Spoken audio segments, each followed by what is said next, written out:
I am Lokesh Bagani, and this episode today is dedicated for Karwa Chauth. Karwa Chauth is celebrated across the country, has different phenomenon with love, care. So this show is dedicated to all those beautiful women out there. In Indian culture, woman has a very pivotal or important role in life. She takes care of her families, various responsibilities, a good mother, a human being, a wife or a sister or a daughter. But somewhere she is taking care of these responsibilities and she is not able to take care for herself. Sometimes most of the women are ignorant about their health. So today we are here to talk about the health of women. And to talk about health of women, we are here with a woman, a very wonderful human being, a lady who has got 7 gold medals in her medical career, a lady of a good heart, a person, a good human being who has a credit to establish a cardiology department in Apollo Hospitals in Indore. And she has won prestigious Dr. S.K. Mukherjee Award and Dr. Kashyap Award. Yes, if you are able to guess, viewers, I am with none other than Dr. Sarita Rao. Ma'am, welcome to our show. Thank you. Indeed, madam, we thank you for this opportunity to be with you here. And आज का जो हमने show सोचा था, हमने ये सोचा था कि करवा चौथ पर हम दिल से दिल का ख्याल रखने की बात करेंगे. आज हम ये सोचेंगे कि इस करवा चौथ कैसे हम हमारी भारतीय महिलाएं या वुमेन, हमारी बहनें, हमारी माताएं, हमारी बेटियां अपनी हेल्थ का ख्याल रखें, दिल की हेल्थ का ख्याल रखें. तो हम आपसे उस संबंध में आज चर्चा करना चाहें. Wonderful, sure. लेकिन हम उससे पहले कुछ आपके बारे में जानना चाहेंगे. मेरे व्यूअर्स आपके बारे में जानना चाहेंगे. काफ़ी लोग आपको जानते हैं. और viewers, she is one of the very finest and well known famous cardiologist of Indore. Not just because of her medical background, it's about being good human being and because of her nature. आपके personal background के बारे में बताना चाहेंगे कुछ? So, about my personal background, I belong to a family of, we are 4 sisters. All 4 are doctors. चारों ही हमने super specialisation किया है. एक पल्मोनोलॉजिस्ट है, एक रेडियोलॉजिस्ट है, एक रिसर्च में है और एक मैं हूँ जो कार्डियोलॉजिस्ट है. मैं सबसे छोटी हूँ. मेरे फादर इंजीनियर थे और he was working with Tata steel. He was senior DM there. मेरी मदर एक हाउसवाइफ थी और चूँकि मेरी मदर अक्सर बीमार रहती थी तो मेरी फादर की विश थी कि हम डॉटर्स में कोई डॉक्टर बने. तो एक नहीं, हम चारों ही डॉक्टर्स बने क्योंकि ये फील्ड जब एक गई तो हम सबको अच्छा लगने लगा. एंड वी ऑल फेल्ट कि इससे अच्छा कोई फील्ड नहीं है. लोगों को हेल्प करने का इससे अच्छा कोई मौका नहीं है. So this is how my journey into cardiology started. So जैसा आप we are the 4 sisters and then as you said कि आपको ऐसे संस्कार मिले कि लोगों की सेवा करना है और मेडिकल फील्ड में जाके सेवा करना है. लेकिन आप गायनेकोलॉजिस्ट बन सकती थी, आप जनरल प्रैक्टिशनर बन सकती थी, आप पीडियाट्रिशियंस बन सकती थी. कार्डियोलॉजी क्यों? ऐसा मतलब इवेंचुअली हुआ कि आपने सोचा था? ये सवाल you see बचपन से ही जब मैंने बोला कि मुझे डॉक्टर बनना है, सो एक जनरल कंसेप्शन है लोगों के मन में कि she will become a gynaecologist. और मुझे हमेशा से ही कार्डियोलॉजिस्ट को देख के एक बड़ा फैसिनेटिंग ब्रांच लगता था because they would deal with emergencies. Medical profession में कार्डियोलॉजी ब्रांच को सबसे ज़्यादा चाहा भी जाता है और सबसे ज़्यादा मैजिकल ब्रांच भी हम मानते हैं. और मैंने बोला कि मुझे नहीं मेडिसिन करना है और फिर मुझे DM कार्डियोलॉजी में करना है तो बहुत लोगों ने मुझे डिसुएड करने की कोशिश की. वो मेरी चॉइस थी. I found it the most interesting, the most magical branch of medicine. और हमारे टाइम में सब लोग कार्डियोलॉजी करना चाहते थे लेकिन बहुत लोग ने डिसुएड किया कि लड़कियों के लिए नहीं है. क्यों नहीं है? क्योंकि दिस इज़ अ 24/7 जॉब. आप 24 आवर्स कॉल पे रहते हैं. आपको सबसे पहले आपके पेशेंट को देखना होता है. घर, बच्चे, हस्बैंड, पेरेंट्स सब सेकेंडरी हो जाते हैं.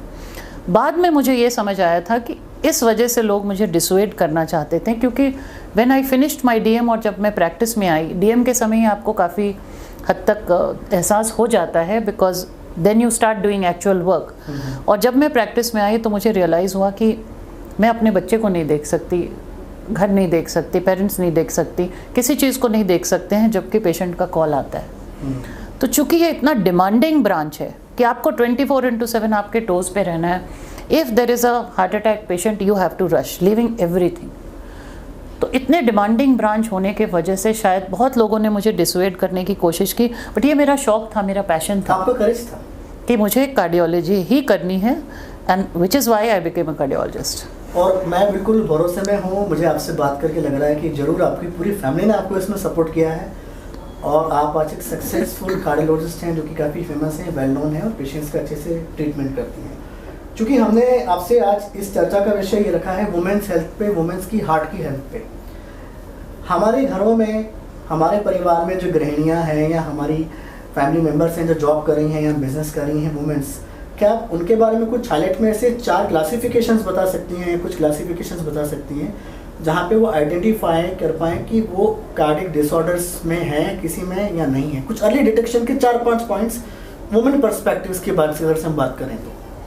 सबसे पहले Lokesh, I would like to say that ladies जो हैं अपना ध्यान नहीं रखती है। जैसे आपने की शुरुआत में बोला है, एक लेडी की जो पूरी फोकस रहती है अपने बच्चे, अपने हस्बैंड, अपने पेरेंट्स, अपना पूरा घर संभालने पे रहता है। तो जब वो परिवार की तरफ देखती है और परिवार की बहुत डिमांड्स होती हैं तो वो अक्सर भूल जाती है कहीं ना कहीं उन्हें भी केयर, उन्हें भी हेल्प की ज़रूरत है। और इसकी एक वजह है, when a lady gets up in the morning and she feel some discomfort, उससे कोई सीने में दर्द हो रहा है, कोई सांस फूल रही है, तो वो किसी को बताती नहीं है। क्यों नहीं बताती हैं? क्योंकि अगर उसने बता दिया तो बच्चे भूखे जाएंगे स्कूल, या हो सकता है स्कूल जा नहीं पाएंगे, पति को लेट हो जाएगा ऑफिस जाने में, सबका रूटीन डिस्टर्ब हो जाएगा और इन सबको अटेंड करने के बाद उसे भी जाना है ऑफिस। तो वो अपने आप को नहीं देखती है, वो अपनी तकलीफ़ छुपा लेती है। नाउ लेडीज़ के मामले में मैं बताऊं कि उनके जो सिम्टम्स होते हैं वो थोड़े अलग होते हैं as compare to presentation is different. It's little different in the sense that ladies frequently ऐसे बोलेंगी, मुझे कुछ घबराहट हो रहा है, कुछ ठीक नहीं लग रहा, कुछ पसीना आ रहा, अजीब सा दर्द हो रहा है, लेकिन पूछेंगे कहाँ दर्द हो रहा है तो वो बता नहीं पाते हैं। दर्द हो रहा है, बस यहाँ भी हो रहा है, यहाँ भी हो रहा है, पीठ में भी हो रहा है, मतलब they are not very clear about their symptoms, क्योंकि लेडीज़ का जो प्रेजेंटेशन होता है वो थोड़ा डिफरेंट होता है। बट ले दे के आपको समझना है कि अगर एक लेडी कह रही है मुझे घबराहट हो रहा है, दर्द हो रहा है, और दर्द ये इस लेवल से लेके इस लेवल तक कहीं भी हो, सामने हो, पीछे हो, कंधों में हो, हाथ में हो, कहीं भी हो, ये पेन कार्डियक पेन हो सकती है। तेज़ सांस फूलना, कि नॉर्मली मैं इतना काम कर पाती थी, अब मैं नहीं कर पाती हूँ, मुझे सांस फूलने लगती है, बैठने की ज़रूरत पड़ती है, थकान हो रहा है, ये सारे कुछ कार्डियक सिम्टम्स है। मुझे धड़कन हो रही है, जैसे लेडीज़ को हम सुनते हैं वो कहती हैं कि मैं ना बड़ा घबरा जाती हूँ, कुछ भी ऐसे सुन जाती हूँ तो मेरी धड़कन बहुत तेज़ हो जाती है, मैं घबरा जाती हूँ, मुझे बैठना पड़ता है। तो पीपल एट्रीब्यूटेड कि ये डर लग रहा है उनको, ये डर नहीं लग रहा है। अक्सर पैल्पिटेशंस भी हार्ट डिजीज़ की सिम्टम्स हो सकती हैं। तो ये सारी चीज़ लोगों को ध्यान में रखना चाहिए कि लेडीज़ बहुत ज़्यादा कंप्लेन नहीं करती हैं, बट अगर वो उन्होंने बोला कि मुझे इस टाइप की कोई भी सिम्टम हो रही है तो उसे पूरी फैमिली को सीरियसनेस में लेना पड़ता है। It has to be taken very seriously and they must visit the doctor. You will see a lady goes to the doctor last. ऐसा नहीं होना चाहिए. True. Because delayed presentation means increased mortality, increased risk of death. And also financial burdens. Yes. Financial burden, India एक ऐसा देश है जहाँ पे हर व्यक्ति के पास अभी तक मेडिक्लेम नहीं है, सोशल सिक्योर, ये सारी चीज़ें जो बाहर रहती हैं, so everybody has to fend for themselves. तो फाइनेंशियल एंगल हमेशा रहता है हेल्थ केयर में when we talk about it. हालांकि गवर्नमेंट ने बहुत सारे स्कीम्स निकाले हैं बट वो अभी तक सबको लागू नहीं है, तो बहुत सारा एक फाइनेंशियल बर्डन हेल्थ केयर के रहता है। And usually you will see कि प्रायोरिटी आखिरी में लेडी ऑफ द हाउस को मिलता है। तो इस तरीके से वो अक्सर छुपाती हैं, अक्सर लोग उनके तकलीफ़ को सीरियसली भी नहीं लेते हैं, जबकि हमें लेना चाहिए। क्योंकि अगर आप ये सोचिए कि अगर आपके घर पे आपका पूरा घर एक लेडी के ऊपर निर्भर रहता है, अगर वो लेडी उस घर पे नहीं है तो आपकी पूरी लाइफ गड़बड़ हो जाती है। तो इट इज़ वेरी इंपॉर्टेंट कि उस लेडी को सीरियसली, उनके प्रॉब्लम्स को सीरियसली देखा जाए, एड्रेस किया जाए और अर्ली जितना जल्दी किसी भी मेडिकल सिम्टम को आइडेंटिफाई करते हैं व्यूअर्स, उतना जल्दी उसका इलाज भी हो सकता है, कम खर्चे में, कम प्रॉब्लम में, कम कॉम्प्लिकेशंस के साथ में, जैसा कि मैडम ने आपको बताया। So one is this symptoms early detections, and how do you also see particularly women which are of the middle age, say which are on the verge of mid 40s 50s, pre-menopausal or post-menopausal, how their presentations are different from youngsters, because nowadays youngsters are also having these cardiac problems, issues. So how the differentiation happens usually? So एक बहुत बड़ी God gift है ladies के पास। We से कि menopause के पहले ladies को भगवान की तरफ से प्रोटेक्शन है।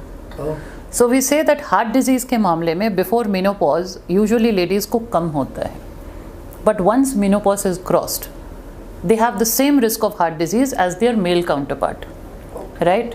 So the risk of heart disease increases with increasing age and especially after menopause.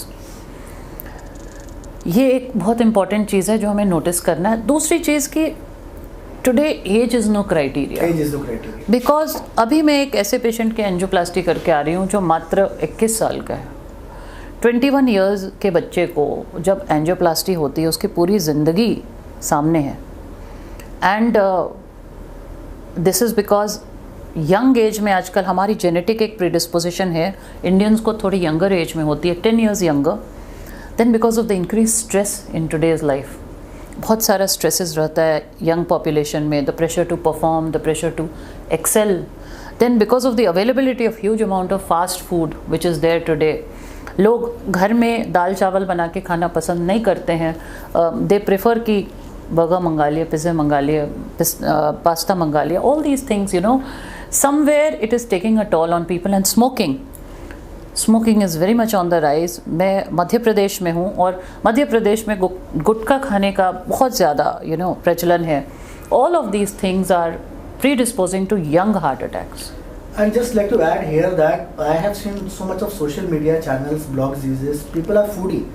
Food blogs are going on. So people are becoming more foodie these days. They have got a variety of options. Most of them are of junk in nature, which are not at all nutritious or going to augment your body or help you build something. So madam, another aspect which comes in the picture for this women's health and cardiology is that supposingly I understand that I have a symptom of say सांस फूलना, मैं आपके पास doctors के पास आता हूँ, तो क्या ऐसी कॉमन क्लासिफिकेशन ऑफ डायग्नोस्टिक्स हम करते हैं जिससे कि हमें कुछ कंक्लूजन पे आते हैं, और ऐसे कौन से कुछ ऐसे केसेस आपको लगता है जो आप थोड़े बहुत हाईलाइट कर सकते हैं कि ऐसे केसेस की लर्निंग थी जो यंगस्टर्स में, यंग वुमेन्स में कार्डियक डिसऑर्डर्स हुए थे, कुछ 2-3 टेक अवेज हों? So I will say first of all, Lokesh, your first question is कि when somebody comes to me कि मुझे breathlessness हो रही है, सांस लेने में तकलीफ़ हो रही है, तो हमें क्या करना चाहिए? बहुत सिंपल सी टेस्ट है कि अगर आपको सांस लेने में तकलीफ़ हो रही है या कोई ऐसी चेस्ट में डिस्कम्फर्ट हो रही है, it could be burning pain, it could be pressing heavy pain, anything, कोई भी ऐसे डिस्कम्फर्ट लेके कोई भी मेरे पास आते हैं या किसी भी कार्डियोलॉजिस्ट के पास, तो the first thing that we do is we do an ECG for the patient. एक ECG हमें देखना होता है।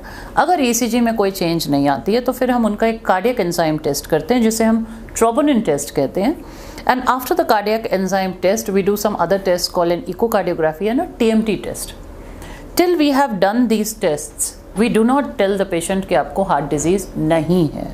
वही मैं आपसे यूर्स ये क्वेश्चन मैंने आपके लिए इसलिए पूछा कि मैं कई बार कुछ हेल्थ केयर प्रैक्टिस में मिलता हूँ तो लोग प्रेजेंटेशन लेकर आते हैं, डॉक्टर के पास आते हैं, डॉक्टर गैस का प्रॉब्लम हो रहा है, डॉक्टर मुझे हार्ट में प्रॉब्लम हो रहा है। Being a patient I have a body but I am not able to qualify कि मुझे क्या प्रॉब्लम है, मैं सिम्टम बता रहा हूँ। एग्जैक्ट डायग्नोसिस तो डॉक्टर बताएंगे कुछ टेस्ट करने के बाद या क्रॉस एग्जामिन करने के बाद। Lokesh, at this point I will say that it's very important. You see young middle-aged people जो रहते हैं 40-45, these people very frequently they'll come home and they'll say gas हो रही है, ऑफिस में पार्टी थी या कहीं हम गए थे and we had very मसालेदार food and बहुत गैस हो रहा है, बहुत गैस indigestion हो रही है, they don't realize they are in the throes of a heart attack. I have had patients like this coming in कि मुझे एसिडिटी हो रही थी, मुझे कुछ भी और नहीं है, and when we do the ECG it's a full blown massive heart attack. The patient can be dead within minutes. So indigestion, acidity, heartburn, ये सारी चीज़ों को कभी नेग्लेक्ट नहीं करना। If you feel you are having these things और repeatedly हो रही है, please come to us, let me do some tests, let me confirm ये इंडाइजेशन है, ये गैस है सिंपल, या तो फिर ये हार्ट अटैक किचन है, लक्षण है, सिम्टम्स है. That can only be decided. Even for me I have to do some test to confirm कि ये क्या चीज़ है. So don't decide by yourself that it is gas, it is acidity, मुझे डॉक्टर के पास जाने की ज़रूरत नहीं है, मैंने पार्टी में ज़्यादा खा लिया था. That is a warning signal. Don't ignore it. And avoid self-medication because we normally pop up medications from over the counter and we think कि चलो मेरे को लॉन्ग टर्म से एसिडिटी प्रॉब्लम है, 3 दिन 4 दिन में चल रही है, 3 दिन 4 दिन में तब तक वो बर्नआउट में चली जाती है और केस कॉम्प्लिकेट हो जाता है. Absolutely, I fully agree with you because आजकल Google is so much there and there is so much knowledge. Everybody knows कि अगर एसिडिटी हो रही है तो एक रेंटक या पेंटोसिड की टैबलेट खा लेनी है, और कई बार सरप्राइजिंगली कि पेशेंट को थोड़ा सा आराम भी हो जाता है उससे, and they forget about it. Pain हो रही है, एक पेन किलर खा लेते हैं. तो people delay in coming to the doctor and that is one of the causes कि बहुत सारे यंग हार्ट अटैक्स जो डेथ में रिजल्ट करते हैं हम देखते हैं, बिकॉज डिले होती है हमारे पास आने में. And for the heart I will say that time is muscle. The later you come to us, the less heart I can save. If the patient comes immediately, golden hour में आ गए तो we can do a lot, we can make the heart absolutely normal. 6 hours के अंदर भी आ गए तो हम बहुत कुछ आपके हार्ट को बिल्कुल ठीक कर सकते हैं. But if you come late, 1 day late, 2 day late, 3 day late, it's too late. The cardiac muscle has started dying, and that is why don't delay. So please identify symptoms by yourself. Don't be a doctor by yourself. Get in touch with a qualified doctor and get treated on right time. That's what the message for this talk is. Third, which I wanted to ask you the question is, are female on the higher risk of cardiac problems compared to the male counterparts? That is not so. We would say that females and males are equally predisposed to developing heart disease. There was a misconception earlier कि ladies को heart attack नहीं होती है, which is wrong. Ladies and men are equally predisposed to develop heart disease. Yes, pre-menopause they have a certain degree of protection. It is God provided. शायद God ने ये सोचा है क्योंकि before menopause एक lady को बच्चे bear करनी होती हैं. She has to look after small children, which is why she has a God-given protection. But post-menopause the incidence, the frequency is same. Same. And as you said, the presentations are different in women comparative to the men for the heart disease. What are the common procedures are being performed like in the cardiology for women? So the procedures which we perform for women and men are basically the same. For example, if a lady has a heart attack, then she will undergo an angiography and may require an angioplasty or a bypass surgery. अगर ladies को valvular problem है, valve में कोई दिक्कत है, leakage है, stenosis है, तो इन दैट केस हम valve की बलूनिंग कर सकते हैं, हम valve का रिप्लेसमेंट कर सकते हैं. अगर किसी को दिल में छेद है तो हम उसे एक डिवाइस के माध्यम से उसको जाके छेद को हम बंद कर सकते हैं if it is amenable to device therapy. So there are lot of procedures which we do, but the procedures are similar for men and women. So there is no differentiation as such. No differentiation as such. And this heart problem, if they are associated with diabetes, if they are associated with some other disorders? Again, diabetes per se is supposed to be concomitant with heart disease. Why? Because जिनको diabetes है और uncontrolled diabetes है तो sooner or later उन्हें heart की problem होगी ही. 95% of diabetics they develop cardiac problems and that is in the form of coronary artery disease. यानी कि हार्ट, हमारे हार्ट को 3 नसें सप्लाई करती हैं, उनमें जब ब्लॉकेज हो जाता है तो इसे हम coronary artery disease बोलते हैं, जिसकी वजह से पेशेंट को पेन होता है, हार्ट अटैक होती है, ये सारी चीज़ें. तो डायबिटिक पेशेंट्स को बहुत हाई इंसिडेंस होती है हार्ट अटैक होने की. हमने ये भी सुना है कि साइलेंट हार्ट अटैक्स होते हैं. Yes, because in diabetics they don't feel pain, they feel breathlessness, which is why diabetics come to the doctor late. You know, India is the diabetic capital of नहीं होता है, and then when they come कि you know I was able to walk 5 kilometers, I can't walk anymore, or they'll come and say कि आज सुबह सांस फूल गई थी and we do an ECG, there's a full blown heart attack, and when we'll tell them कि आपको heart attack हुई है, they are not ready to accept. मुझे तो दर्द ही नहीं हुआ. Even without दर्द हार्ट अटैक होती है. So diabetics have silent heart attacks and that's an important message कि उनको सांस जैसे ही फूलती है, they have to come to the doctor.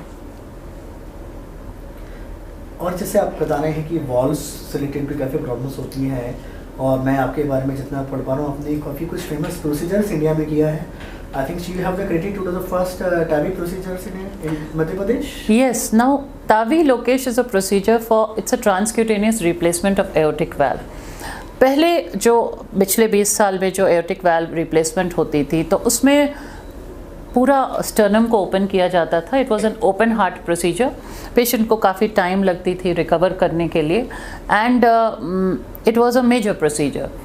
Now what we have come with this, it's a transcutaneous aortic valve replacement, यानी कि जिस तरीके से हम एंजियोप्लास्टी करते हैं एक सुई के माध्यम से, उसी तरीके से हम एक नीडल डाल के उसके माध्यम से हम वाल्व को ले जाते हैं and we implant the valve at the aortic valve and the patient goes home in 2 days.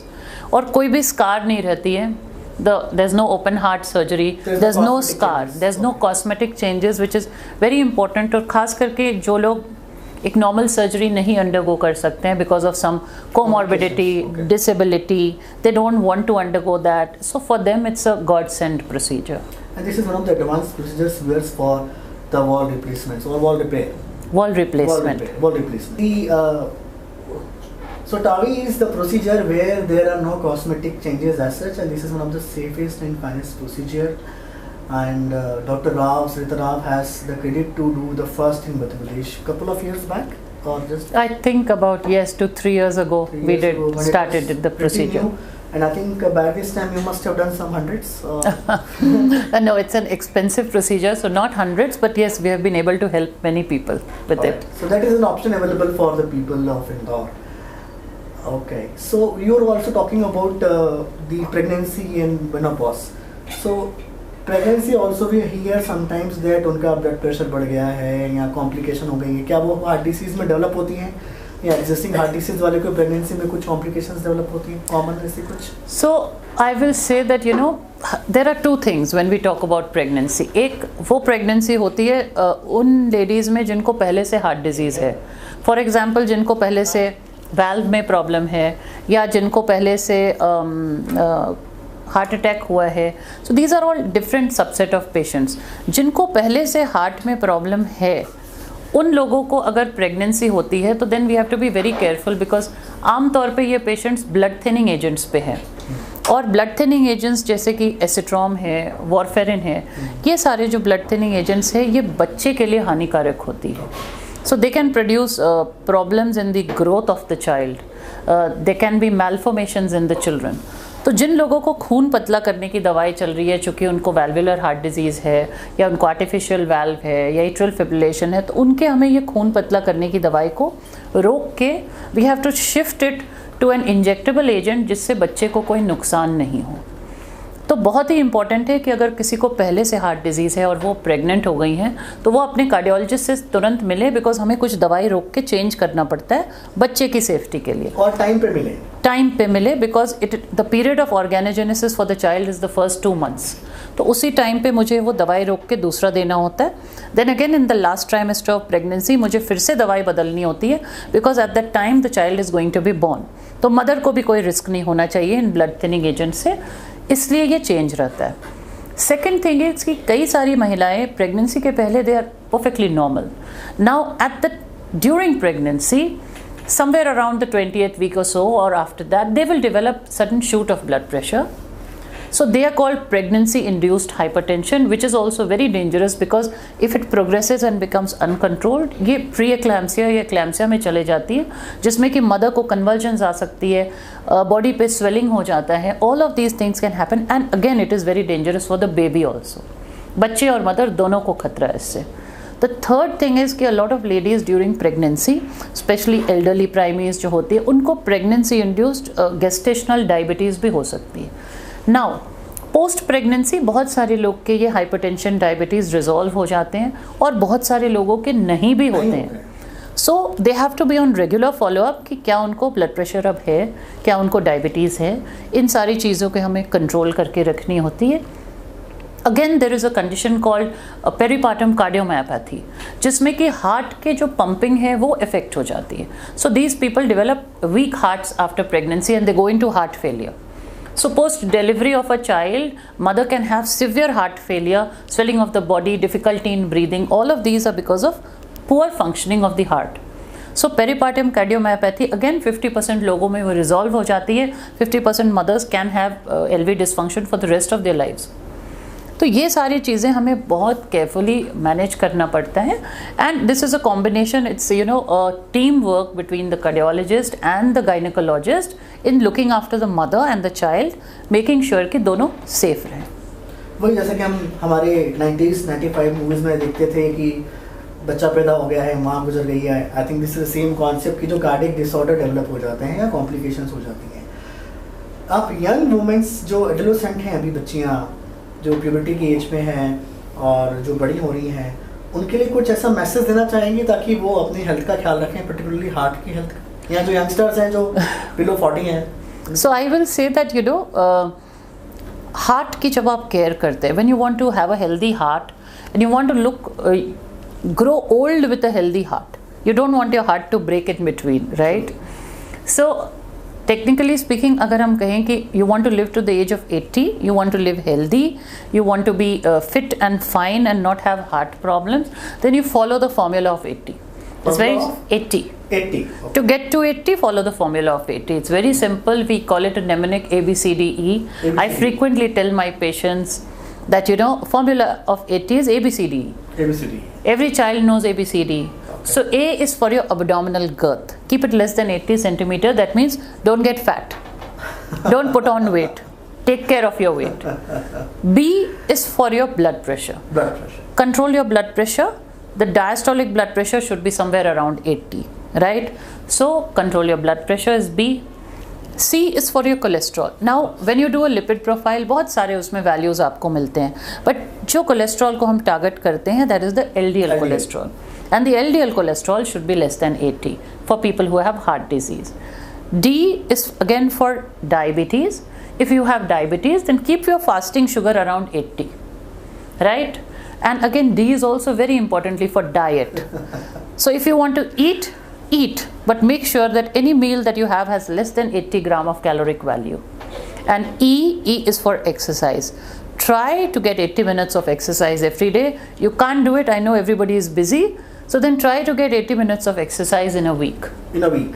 Yes. So it's a very simple formula, and for example, if you have been prescribed aspirin by your doctor, then take the minimum dose is 81 milligram. And if you've been prescribed statin by your doctor because you have dyslipidemia, your cholesterol is abnormal, then a very good dose is 80 milligram of atorvastatin. So that's the formula of 80. To reach 80, fit and fine. Fit and fine. And have you also come across certain cases wherein, as you rightly said, about 21 age person who has been undergone an angioplasty now, especially for last 2 years, there has been work from home in COVID-19. Now things are getting normalized and some part of the people are going to office and commuting to office, so the lifestyle is changing. So 2 years, they must have developed some kind of complications which they may be aware, they may not be aware, because of due to work from home, no exercise and being cozy and working. Any message you have for that? Right, because अभी 2 साल होने के बाद अब सब खुला है, तो अब चीज़ें डेवलप होना चालू हो सकती हैं. Absolutely. पिछले 2 साल में what we have seen is, सबसे पहले I lost a lot of patients. You know why? They died. Many patients died. Cardiac patient, elderly patients. जब ये कोविड वेव आई थी तो बहुत सारे लोगों के मन में डर था, वो अपने रूटीन चेकअप्स के लिए नहीं आए. और जब आप रूटीन चेकअप के लिए नहीं आओगे तो आपके मेडिकेशन एडजस्ट नहीं हो सकती, आपको कुछ प्रॉब्लम डेवलप हो रहा है, वो टाइम पे पिकअप नहीं होगी. एंड एल्डरली पेशेंट्स को रेगुलर चेकअप्स की बहुत ज़रूरत होती है. तो लोग घर से ही नहीं निकले, साल भर के लिए लोगों ने घर से कदम बाहर नहीं रखा, डॉक्टर के पास नहीं आए. खास करके जो पेशेंट्स पेरिफेरीज में हैं, चूँकि लॉकडाउन हो गई थी और ट्रैवलिंग बहुत मुश्किल था, तो वो नहीं आ पाए. And lot of people suffered fatal consequences because of this, क्योंकि वो डॉक्टर के पास पहुँच ही नहीं पाए. One is that. Second is that, चूँकि लॉकडाउन में लोगों ने घर, अब it was not possible for a lot of people to exercise at home. और सड़क में निकलने में बहुत डर लगती थी, क्योंकि यही नहीं पता था कि किसको कोविड है और किसको नहीं है. और फिर ये बात आई कि एयर से ट्रांसमिट होता है, तो लोग सड़क पे जाके वॉकिंग भी करना बंद कर दिए. As a result of that हुआ कि सबकी शुगर्स शूट कर गई. No exercise means shoot of sugar in diabetics. No exercise means obesity, वजन बढ़ने लगा लोगों का. थर्ड थिंग इज़ कि बाहर नहीं जा पा रहे हैं, तो बहुत लोगों ने दवाइयाँ छोड़ दी. अब जब हार्ट के पेशेंट दवाई छोड़ देते हैं तो उसकी एक ही कॉन्सिक्वेंस होती है कि उनको वापस से अटैक पड़ेगा, मृत्यु के चांसेस बढ़ जाती है. तो ये बहुत सारी प्रॉब्लम्स हमने पिछले 2 साल में देखा। As a result of that हमने बहुत सारा टेली कंसल्टेशन वगैरह भी स्टार्ट किया कि लोगों को एटलीस्ट पता तो चले, दवाई तो मिले, ट्रीटमेंट तो हो। So but as a result of this post pandemic हमने ये देखा है कि there has been sudden spurt in the number of people who are getting ill, because for a long time health remain ignored. People did not go for their doctor visits, so the consequences of that are coming now. And आपने एक एक statement दिया कि they restrict their doses of drugs. So I have also observed commonly in women कि आज blood pressure की गोली खा ली है, आज 2 दिन मैं ठीक हूँ, मैं कल खाऊंगी। मतलब you want कि आपको पेन हो, आपको कोई सिम्टम है, फिर आप गोली खाएंगे, फिर आप ठीक होंगे। तो this is also common habits में पेशेंट्स में भी कमिंग कि मैंने 4 दिन गोली नहीं खाई, मैं तो ठीक हूँ। This is a very common thing. You see, when I prescribe anti hypertensive medication to a patient और बीपी की दवाई वो खाते हैं तो उनकी ब्लड प्रेशर नॉर्मल हो जाती है। अब जब वो 6 महीने तक उसकी ब्लड प्रेशर नॉर्मल रहती है और वो जब भी चेक कराते हैं तो उनको ब्लड प्रेशर नॉर्मल मिलती है, तो उनके मन में ये गलत फहमी आ जाती है कि मुझे तो ब्लड प्रेशर है ही नहीं, मेरी तो ब्लड प्रेशर हमेशा नॉर्मल आती है, ये डॉक्टर तो मुझे ज़बरदस्ती दवाई खिला रहे हैं।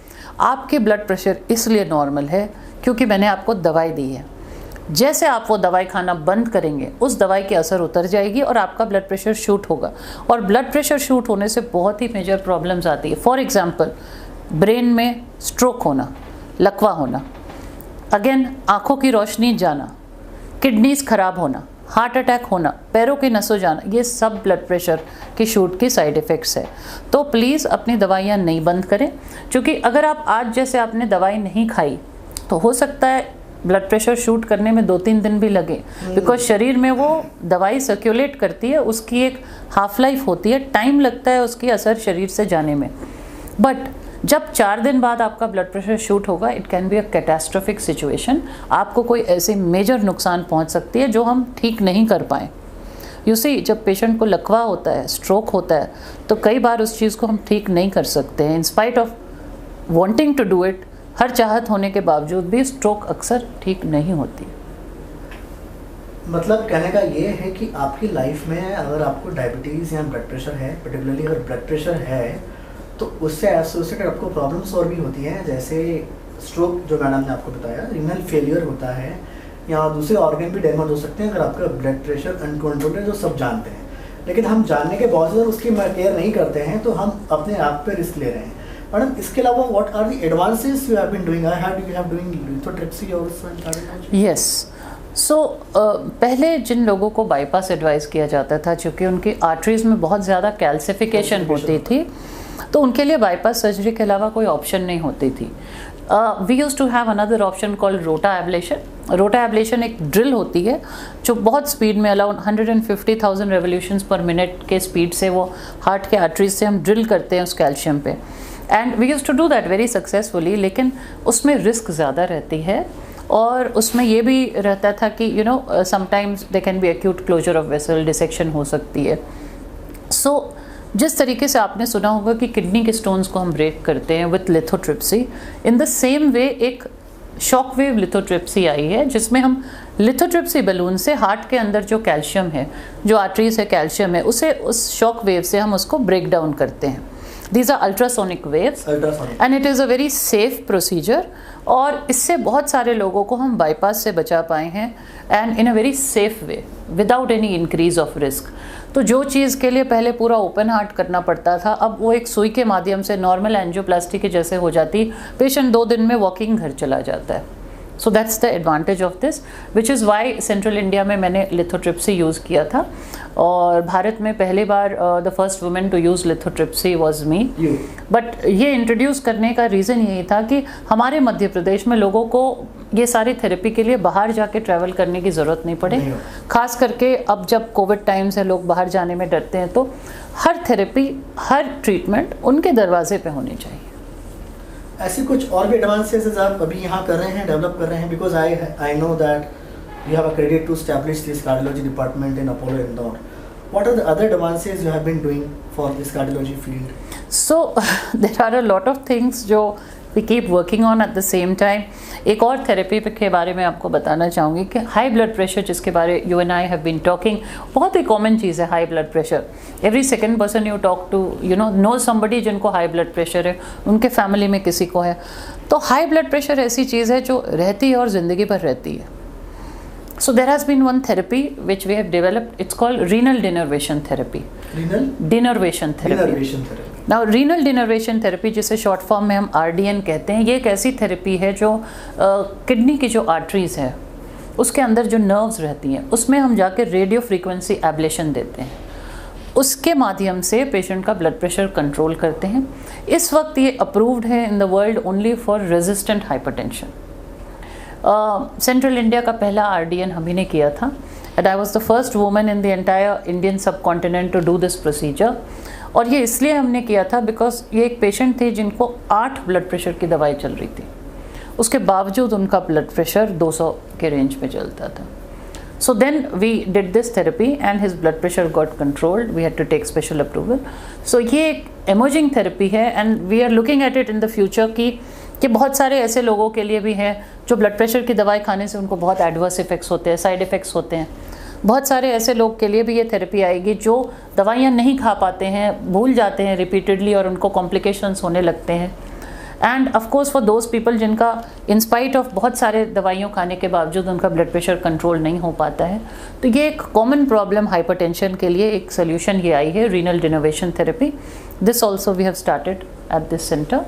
सो we are looking at minimal access चीज़ें। मिनिमल एक्सेस यानी कि बिना चीर फाड़ के जो सारे थेरेपी होती है, वैल्व रिप्लेसमेंट्स पे भी हम काम कर रहे हैं कि बिना चीर फाड़ के वैल्व को बदलना, बिना चीर फाड़ के जिससे पहले बाईपास जिसके लिए ऑप्शन थी अब उन सब का एंजियोप्लास्टी से काम हो जाना, हाइपरटेंशन के लिए new treatments. So we are looking, varicose veins के लिए भी एक न्यू ट्रीटमेंट आई है जो बिना चीर फाड़ के हम एक यू कैन से एक ग्लू से वेन्स को सील कर देते हैं।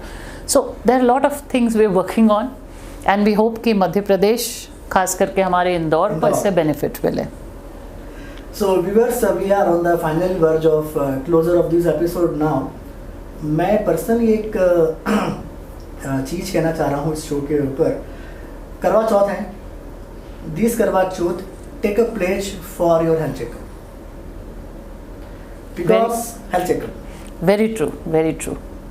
Gift health checkup. आप अपनी स्पाउस को करवा चौथ पे कुछ ना कुछ गिफ्ट देते होंगे आपके बजट्स के मुताबिक, जो भी आपके बजट्स हैं, जो उनका इंटरेस्ट है, क्या आप उनको हेल्थ चेकअप गिफ्ट में दे सकते हैं? और यूजुअली मैडम आप क्या एडवाइस करती हैं? How health checkups are very important for cardiac health in womens? Very important Lokesh, बहुत ही इंपॉर्टेंट पॉइंट आपने बोला है कि कोई भी व्यक्ति ये नहीं सोचता है कि मैं एक हेल्थ चेकअप पैकेज गिफ्ट करूं अपनी वाइफ को या अपनी मदर को, और ये बहुत ही ज़रूरी है क्योंकि after the age of 25 years, 25-30 years हर व्यक्ति के शरीर में कुछ ना कुछ चेंजेस आती है और दैट इज़ द टाइम कि आपको एनुअल हेल्थ चेकअप हर साल एक बार आपका हेल्थ चेकअप होना चाहिए, खुद का भी, आपके वाइफ के भी, आपके मदर के भी, आपके फादर के भी, बिकॉज आप सब उस रेंज में आ जाते हैं जबकि खतरे की घंटी स्टार्ट हो जाती है। So health checkup is very important. They are all very subsidise, बहुत सब्सिडाइज रेट्स में ये किया जाता है और ये इसलिए किया जाता है क्योंकि ये प्रिवेंटिव हेल्थ चेकअप है। प्रिवेंटिव का मतलब है कि आप बीमार नहीं हो। ये हम इसलिए नहीं करते हैं कि आप बीमार है, ये इसलिए करते हैं कि आपकी बीमारी होनी नहीं चाहिए, सो दैट टाइम में हम उस चीज़ को पकड़ लें और उसका हम इलाज कर दें ताकि आपको कभी हॉस्पिटल में एडमिट होने की ज़रूरत ही नहीं पड़े। तो gift a health checkup is a very good concept. और आजकल मैं देख रही हूँ कि बहुत सारे यंग बच्चे जो अ लॉट ऑफ देम, खास करके जो बाहर से आते हैं, they come here, they take the parents and they bring them here कि नहीं मुझे हेल्थ चेकअप करानी है आपको। I also have some patients जो मेरे पास आते हैं कि हमारे बच्चे ने ये अरेंज किया, they have arranged it through the internet that we have to come to you for a health checkup. तो अवेयरनेस बढ़ रही है, टेक्नोलॉजी बढ़ रही है, उसकी आप एडवांटेज लीजिए और अपने आप को स्वस्थ रखें, हेल्दी रखें। So thank you very much ma'am for your kind words. आपसे बातचीत करके बहुत अच्छा लगा। हमने कोशिश की कि इस शो पर हम वुमेन्स हेल्थ के बारे में कुछ बात कर पाएँ, कार्डियक हेल्थ के बारे में कुछ बात कर पाएँ। The health talk show channel पर लोकेश बगानी की ओर से बहुत बहुत शुक्रिया, धन्यवाद। Thank you.